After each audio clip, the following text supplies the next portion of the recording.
असे म्हणतात, श्रीहरी विठ्ठलाच्या एका भक्ताच्या भक्तीवर श्रीहरी असे भाळले की साक्षात पांडुरंगाने त्यांच्या घरी जाऊन जेवण केले आणि त्याच भक्ताच्या मृत्यूनंतर त्यांची हाडे विठ्ठल नामाचा गजर करत होती.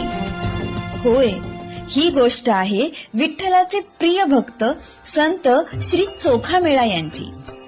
मी शिद्दत काव्यांजली आषाढी एकादशी निमित्त घेऊन येत आहे श्री हरी विठ्ठलाच्या संतांची संत गाथा. आणि संत गाथामध्ये आजची गोष्ट आहे संत चोखामेळा यांची. ज्या काळात जातीयता धर्मांधतेने आपली पाळेमुळे समाजात रोवली होती, त्या काळात महार समाजातील चोखामेळा यांची भक्ती आणि निष्ठेने त्यांना संत ही उपाधी मिळाली. त्यांचा जन्म विदर्भातील मेहुणा गावात झाला.